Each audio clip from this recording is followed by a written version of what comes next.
أعوذ بالله من الشيطان الرجيم.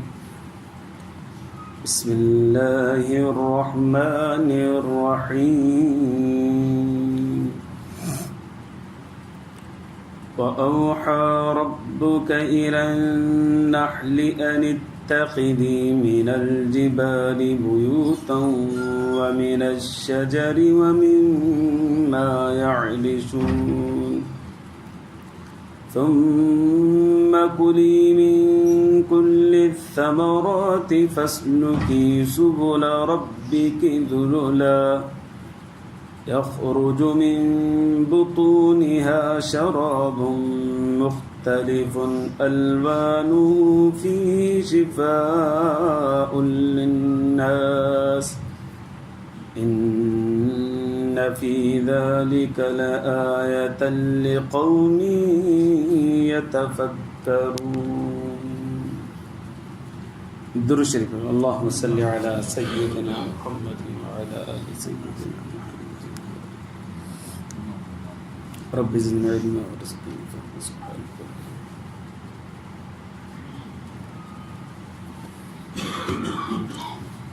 मुझे मुअज़्ज़ज़ मुहतरम है मुकर्रम मुजाहिद मुवाहिद भाइयों और दोस्तों बुजुर्गों, तबीयत में एतदाल रहे इनके सेहत चइबो आहे। एतदाल ख़त्म थी वञे इनके मर्ज़ चइबो आहे। तबीयत पंहिंजी उमूम मुताबिक़ जारी सारी हुजे तो उनके सेहत चइबो आहे। तबीयत जे अंदर बिगाड़ पैदा थी वञे तो उनके बीमारी ऐं मर्ज़ चइबो आहे। सेहत ॾियण वारी ज़ात बि अल्लाह तबारक व तआला जी आहे, बीमारी ॾियण वारी ज़ात बि अल्लाह तबारक व तआला जी। पोइ कॾहिं सेहत जेका कॾहिं बीमारी जेका आहे उहा अज़ाब जे तौर ते ईंदी आहे, कॾहिं कॾहिं बीमारी आज़माइश जे तौर ते ईंदी आहे, दर्जात बुलंद करण जे लाइ ईंदी आहे। अल्लाह जो बानो जेकॾहिं गुनाह थो करे ऐं बीमार थी पियो त सम्झो हिन जे मथां अज़ाब आहे, ऐं नेकोकार आहे पोइ बि बीमार आहे त भई अज़ाब न हिन दर्जात जी बुलंदी जो सबबु आहे। अल्लाह सां दर्जात अञा वधनि अञा वधनि।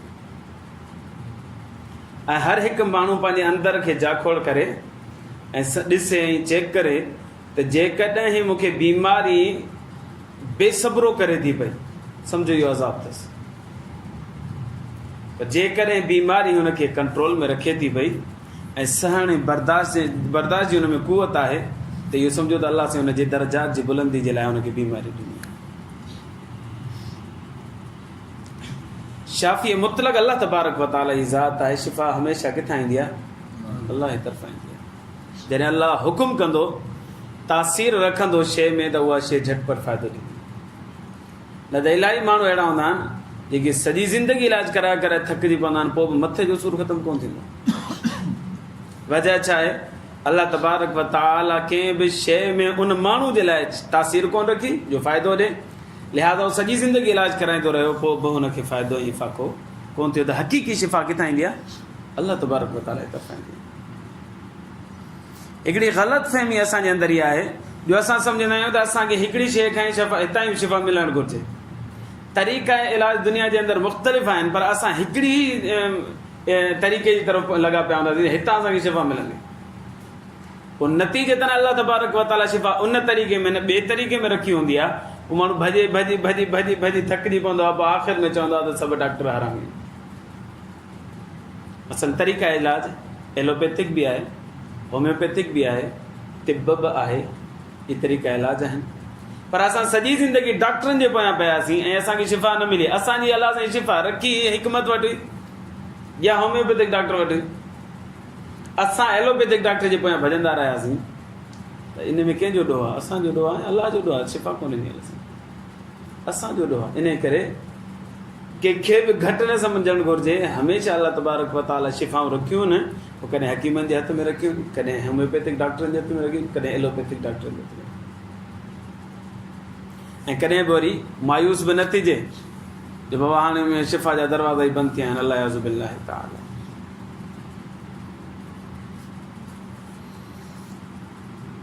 अल्लाह साईं खां वरी माण्हू दुआऊं बि घुरंदो रहे त अल्लाह तूं ई सुध अता फरमा जंहिंखां मां इलाजु करायां थो इनखे तूं साञे अता फरमा तां त मुंहिंजी तशख़ीस सुठे नमूने सां थी सघे ऐं मुंहिंजे लाइ उहा सुठी दवा तजवीज़ करे। अल्लाह जे तरफ़ां ई शिफ़ा अचे थी पई। इन जो सबूत कलाम मुक़द्दस में बि आहे। इब्राहिम अलैहिस्सलातु वस्सलाम फरमायो वइज़ा मरिज़तु फहुव यशफ़ीन, जॾहिं मां बीमार थींदो आहियां त मूंखे शिफ़ा अल्लाह तबारक व तआला ॾींदो आहे। मुस्लिम शरीफ़ में हिकिड़े नंढड़े ॿार जो तज़किरो आहे, असहाबुल उख़दूद वारे ॿार जो।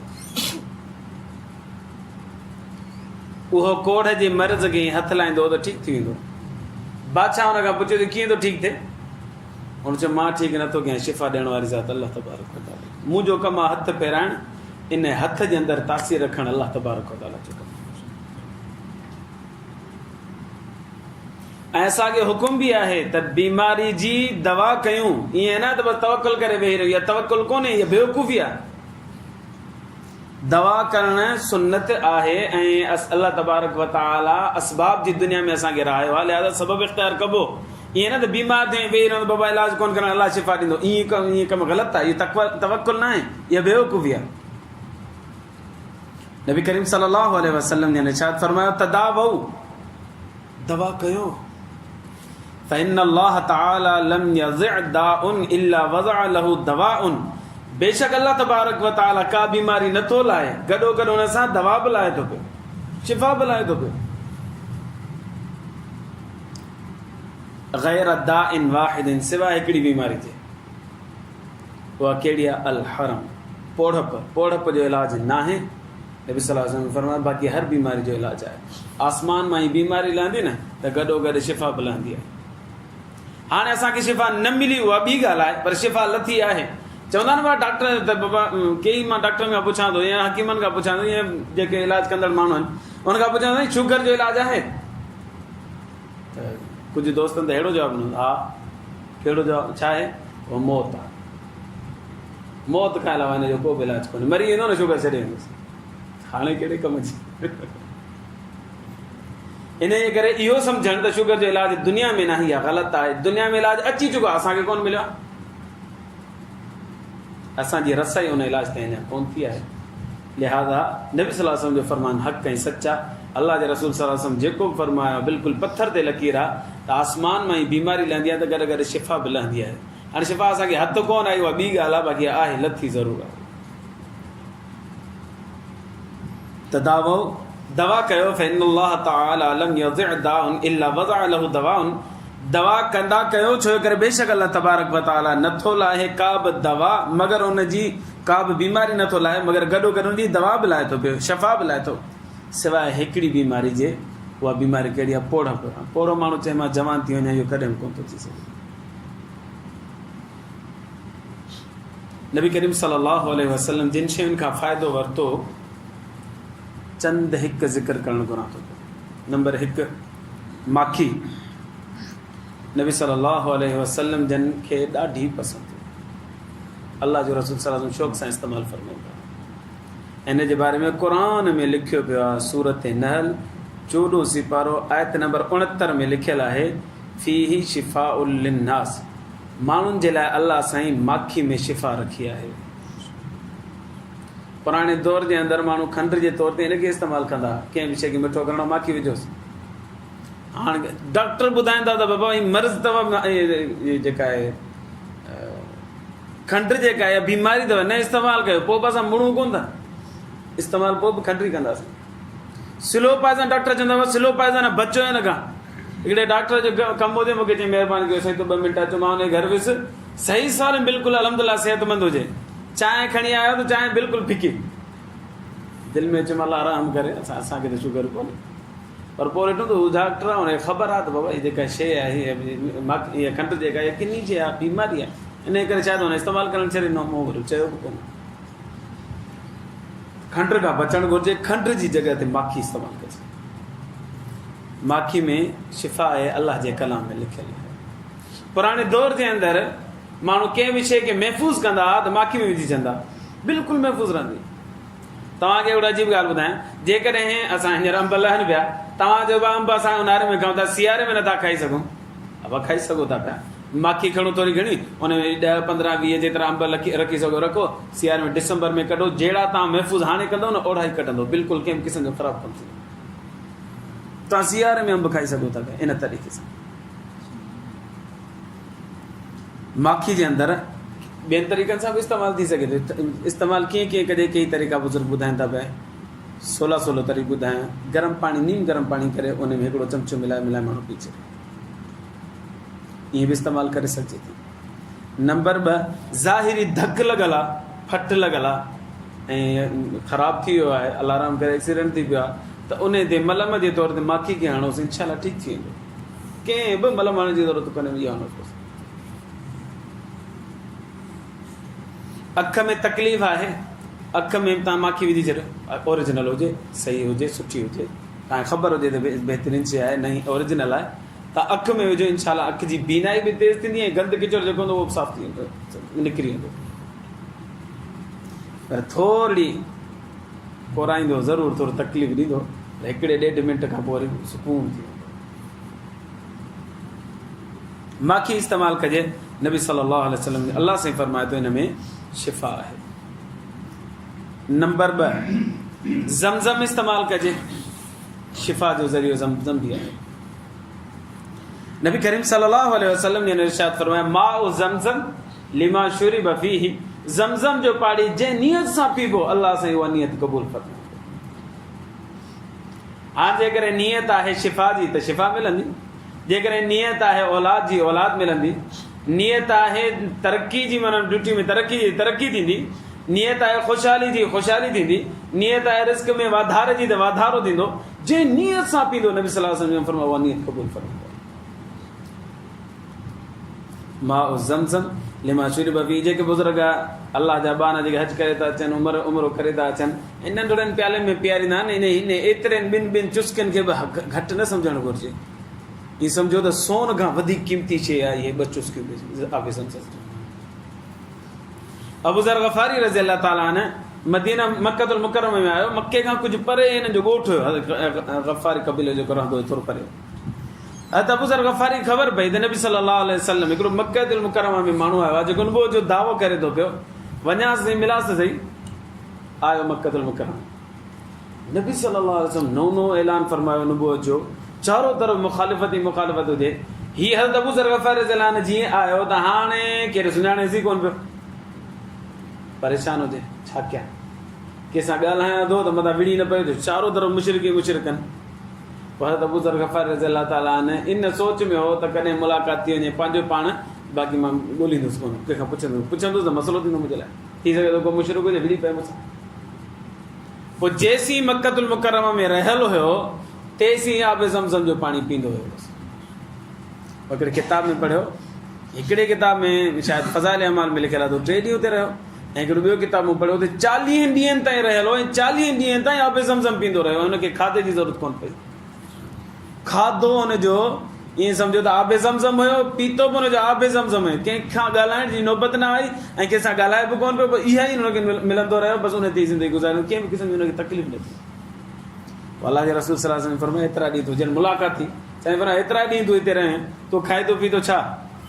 हुन चयो साईं उहो आबे ज़मज़म पींदुसि। नबी सल्लल्लाहु अलैहि वसल्लम फरमायो, बहितरीन खाधो आबे ज़मज़म आहे, माना उहो पाणी आहे, पर नबी सल्लल्लाहु अलैहि वसल्लम फरमायो बहितरीन खाधो आहे, माना हुनजे अंदरि ग़िज़ाइयत बि आहे, माना पाणी जी सलाहियत बि आहे, पर ग़िज़ा जी ताक़त बि आहे, अल्लाह तबारक व तआला रखे। नंबर 3, कलौंजी। सभिनि खे ख़बर आहे, सुस्ती आहे, इस्तेमालु नथा कयूं, खाऊं कोन, पर कलौंजी। नबी सल्लल्लाहु अलैहि वसल्लम ने इरशाद फरमायो, मौत खां अलावा बाक़ी सभिनी बीमारियुनि जी शिफ़ा अल्लाह साईं कलौंजी में रखी आहे। ख़ालिद बिन सअद रज़ी अल्लाह ताला ने फरमायो त असां सफ़र मां अचूं पिया त असां सां गॾु ग़ालिब बिन अबजर बि हुयो। अचूं पिया, ग़ालिब बिन अबजर खे बुख़ार थी पियो, बुख़ार हलंदो रहियो हता की असां मदीने पहुतासीं, बुख़ार हुनखे न पियो छॾे। बीमार पुरसी करण जे लाइ हिकिड़ो ॿियो सहाबी आयो जंहिंजो नालो इब्न अबी अतीक, उहो आयो, हुन अची मुलाक़ात कई, ॾिसे त हमरा बुख़ार में सॼो फकिड़ियो पियो, ऐं केतिरनि ॾींहंनि जो बुखार हुजे। पिन इब्ने अबी अतीक रज़ी अल्लाह ताला ने फरमायो अदा 5 या 7 दाणा खण कलोंजी जा, बोले नंढड़ा दाणा थींदा आहिनि जीअं बसर जो दाणो थींदो आहे न, ईअं नंढड़ो दाणो थींदो आहे।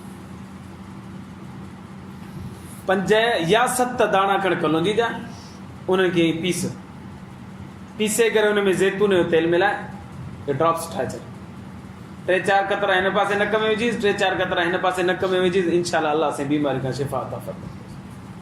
किथे बुखार, किथे ड्रॉप्स नक में पिया था, अजीब ॻाल्हि आहे न, पर उनखे ख़बर हुई त अल्लाह साईं नबी सल्लल्लाहु अलैहि वसल्लम फरमायो आहे त कलोंजी में अल्लाह तबारक व तआला हर बीमारी जी शिफ़ा रखी आहे, लिहाज़ा बुखार में बि उनखे इस्तेमालु कराए। पोइ फरमायूं त नबी करीम सल्लल्लाहु अलैहि वसल्लम जी इरशाद फरमायो, इहो ॾस ॾेई करे फरमाया, नबी करीम सल्लल्लाहु अलैहि वसल्लम जी इरशाद फरमायो आहे त कलोंजी में अल्लाह साईं हर बीमारी जी शिफ़ा रखी आहे सिवाय मौत जे। हाणे हिनखे इस्तेमालु कीअं कजे? हिकिड़ो त तरीक़ो में इहो ॿुधायो, ज़ैतून जे तेल सां ई उनखे लहो करे फकी ठाहे ज़ैतून जे तेल सां मिलाए नक में 2 कतरा विझी छॾी, कंहिं बि बीमारी जे लाइ विझी सघे, इस्तेमालु करे सघे। नंबर 2, ही चिपटी भरे करे ॿोड़ में विझी छॾियो,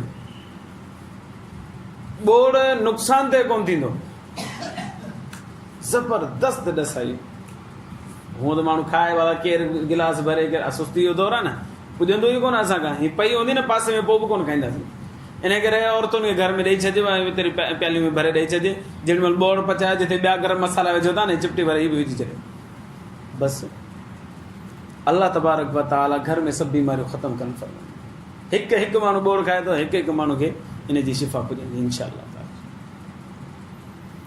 या त पोइ वरी जेको मूं ॾस ॾिनो त नीम गरम पाणी कजे, उन नीम गरम पाणी में 1 चमचो माखी जो विझिजे, त हे वरी थोरे 5, 7, 8, 10, 11 कतर जेके दाणा आहिनि उहे माखी हिन जा विझी छॾजनि कलोंजी जा, उनखे मिलाए पी छॾियो, शिफ़ा बि माखी जी शिफ़ा बि अची वई ऐं कलोंजी जी शिफ़ा बि करे थी वई। माण्हू ईअं इस्तेमालु करे, शरबत ठाहे त उन शरबत में इस्तेमालु करे सघिजे थो, कंहिं बि क़िस्म खीर पीए त खीर में इस्तेमालु करे सघिजे थो, कई तरीक़ा आहिनि इस्तेमालु करण जा। नंबर 4, सना मकई। सना मकई जा नंढड़ा पत्ता थिया 2 इंचनि जा, 1.5 इंच 2 इंचनि जा पत्ता थिया। नबी करीम सल्लल्लाहु अलैहि वसल्लम ने इरशाद फरमायो, इब्ने उम्मे हराम रज़ी अल्लाह ने फरमायो, इहो सहाबी आहे जे नबी सल्लल्लाहु अलैहि वसल्लम सां 2 क़िबलनि जी तरफ़ नमाज़ पढ़ी, इहो सहाबी फरमायो त नबी करीम सल्लल्लाहु अलैहि वसल्लम ने इरशाद फरमायो, अलैकुम बिस्सना वस्सनबूत, सनबूत न सन्नूत, अलैकुम बिस्सना वस्सन्नूत फ़इन्न शिफ़ाअ मिन कुल्लि दाइन इल्ला साम। नबी सल्लल्लाहु अलैहि वसल्लम ने फरमायो, सना ऐं सन्नूत खे लाज़िम पकड़ियो, छो करे अल्लाह तबारक व तआला हर बीमारी जी शिफ़ा हिन में रखी आहे सिवाय मौत जी। जी कलोंजी जे बारे में नबी साईं फरमायो त हर बीमारी जी शिफ़ा आहे, अहिड़े नमूने सां सना मकई जे बि अंदरि नबी करीम सल्लल्लाहु अलैहि वसल्लम फरमायो हर बीमारी जी शिफ़ा आहे। जीअं कलोंजी में बि मौत खां आजे जो को बि शिफ़ा कोन्हे, अहिड़े नमूने सां सना मकई में मौत खां आजे जी का बि शिफ़ा कोन्हे। 2 शयुनि जे बारे में नबी सल्लल्लाहु अलैहि वसल्लम जो जुमिलो हिकिड़ो आहे त मौत खां अलावा बाक़ी सभिनी बीमारियुनि जी शिफ़ा अल्लाह साईं कलोंजी में बि रखी ऐं सना मकी में बि रखी आहे। सना मकी आम जाम मिले थी पई, हिते त काश्त थींदी आहे पाकिस्तान जे अंदरि सुठे नमूने सां, जंहिं 5-7 वञो आम मिली थी वञे। इनखे कीअं इस्तेमालु कजे? नंबर 1, इन जो कावो ठाहिजे, गरम पाणी कजे, उन में 3-4 पत्ता विझी छॾजनि, 3-4 पत्ता विझी करे कुझु चांहि ठही वञे या कावा चांहि ठही वञे, उहो माण्हू पीए। उनखे मिठो करण जे लाइ थोरी माखी विझी छॾिजे, ज़बरदस्त शइ। असांजे जिस्म जे अंदरि जेका चर्बी जमा थिए थी उनखे ज़ाइल कंदी, मैदो जेको फासिद थी चुको आहे, ख़राबु थी चुको आहे, गैस जी तकलीफ़ आहे, बदहज़मी जी तकलीफ़ आहे, उनखे ज़बरदस्त करे मैदो अहिड़ो साफ़ करे ॾींदी, VIP बहितरीन। असांजे माशरे जे अंदरि 95% माण्हू मैदे जा मरीज़ आहिनि, उनजे लाइ ज़बरदस्त इहो कावो ठाहे पिणु पीए, 2-3 ॾींहं पीनो तयारु थी वेंदो। हिते 2 लफ़्ज़ नबी सल्लल्लाहु अलैहि वसल्लम इस्तेमालु फरमायो, हिकिड़ो सना जी माना सना मकई, ॿिया सनबूत जी ख़बर नथी पए। बाज़ उलमा किराम फरमाइनि था सनबूत जा ख़ुशबूदार नंढा पत्ता थियनि था, उनजी सुञाण कंहिंखे कोन्हे, या माखी ऐं देसी घी खे मिलाए करे हिकिड़ो चाटो ठाहियो वेंदो आहे, उनखे सनबूत चइबो आहे, पर इहा बि माना यकीनी ॻाल्हि कोन्हे त सनबूत छा आहे। बाक़ी सना जेका आहे उहा पंहिंजे ज़बान में हुनखे सना मकी चइबो आहे, जेका आम जाम जीअं कलौंजी मिली थी वञे तीअं सना मकी में। उहो 4 शयूं ॿुधायूं जिन खां नबी सल्लल्लाहु अलैहि वसल्लम जन फ़ाइदो वठंदा। नंबर 1 माखी, नंबर 2 ज़मज़म, नंबर 3 कलौंजी, नंबर 4 सना मकई। इहा सना मकई जा पता वठी करे जेकॾहिं माण्हू असां गरम मसाले जे अंदरि हेॾो वॾो पतो विझंदा आहियूं न, इहो कहिड़ो पतो थींदो आहे, हेॾो विझंदा आहियूं न, उहो बि जेकॾहिं भले ठीकु आहे ज़ाइके तौर ते माण्हू विझे थो, पर जेकॾहिं सना मके जा एतिरा पता विझजनि न त ॿोड़ में बि इस्तेमालु करे सघिजे थो। जीअं ॿोड़ घर जो हिकु भाती खाईंदो त इहा शिफ़ा घर जे हिकु भाती ताईं वेंदी। अलाह खां दुआ आहे अलाह असांखे हिन नबी सल्लल्लाहु अलैहि वसल्लम जी शयुनि खां जिन खे असां पसंदि फरमाए असांखे फ़ाइदो वठण जी तौफ़ीक़ अता फरमाए।